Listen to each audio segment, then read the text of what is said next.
tax dollars that are being utilized in a way that lends itself towards corruption, then absolutely within the purview of that office to investigate. And I think that's something that we really need to do because we have, in my opinion, one of the most corrupt attorney generals that we ever had in the history of our state working in that office right now. Somebody should be investigating his office for a variety of things that we know are happening there right now. But so I want to do this. I want to use the office, firstly, to investigate acts of public corruption whenever and wherever I see it. But then, secondly, I want the Office of AG to be as transparent as possible. So when it involves contracts that are entered into by the state of Michigan, I believe those things ought to be up online where people can actually read them. I don't even think you should have to FOIA that information because why should you have to pay your money and spend your time trying to find out what the government is doing with your tax dollars? I don't believe in that. So anything that the AG plans to do, I want to make certain that this is up on our website. And if you want to look up documents that have been entered into, whether they're settlements, whether they're contracts, whether they're treaties, I believe people have the right to know what their government is doing. You pay for all that, right? And you pay the salaries of all these people that work there. You ought to be able to know exactly what your government is doing. And so that's why I want to make the Office of AG as transparent as possible, and I want to investigate public corruption whenever and wherever I see it. All right, Reggie. Yeah. Hey, Rev. Yeah. Okay, in Metro Times, the Detroit citizens of Detroit, we're stuck with a $2.1 million tax bill that Magic Plus have put on the citizens of Detroit through the state of Michigan because they delayed their development project at the state fair. Now, this is crazy, and the state of Michigan is saying that they're going to put this bill, $2.3 million. They're going to put that on the backs of the taxpayers of Detroit. That should be on the developer because the developer delayed their their development actions for 5 years, and the state of Michigan had to maintain the property over there. Now, this is crazy. Here again, we're taxed, and we haven't heard anything from the mayor. We haven't heard anything from Brenda Jones or no other council person to my knowledge. Now, this is crazy. Yeah.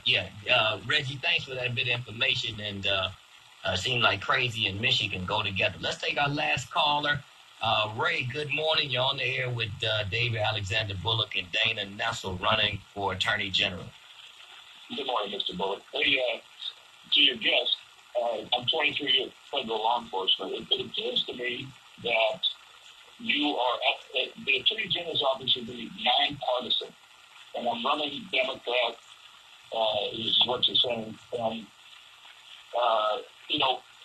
It should be the highest law enforcement office in the state should be a nonpartisan office, not running as a Republican, Democrat, this or that. What you also said is that you're an attorney of the state of Michigan. You're alleging corruption and criminal activity in the Attorney General's office right now. Is that what you're saying?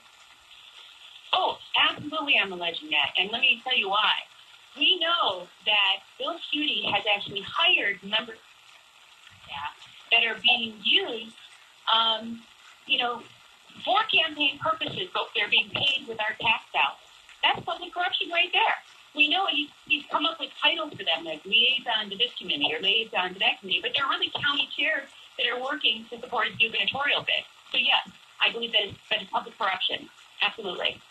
All right, Dana. Well, look, Dana, we're at the end of our time. I want you to give people contact information for the campaign and just give us a closing 30-second blurb on why people should support you. Well, honestly, I think it's time that we return the office of Attorney General to the people. And all I can say is this. I hear all the time people who try so hard when they have a problem to contact the office of the AG, and the AG is not there for them, won't even take their call, just gives them the runaround. I want to change that office, and I want to change the culture of that office, and I want to bring it back to a place where, our residents are not an inconvenience to our state offices. They are the reason. They're the reason the state offices are there, and so I want to make certain that we are using this office in a way that we're really protecting the residents of this state. All right. And I hope that as many people as possible will come to the convention after the petition for those. All right, give us your contact information. DanaCTings.com. All right, Dana, thank you for calling. We appreciate you. Keep on running. And Jennifer Curlin, thanks for calling, coming in. Keep on running. It's Friday. 16400 West 7 Mile, the People's Store. I need 60 people to come buy something today. I'll be counting. We're going to be counting. Look, have a great Friday. And if you want to watch the Martin Luther King celebration, go to my Facebook page. I'm going to post a link to it. The link will be live at 11 o'clock. Peace.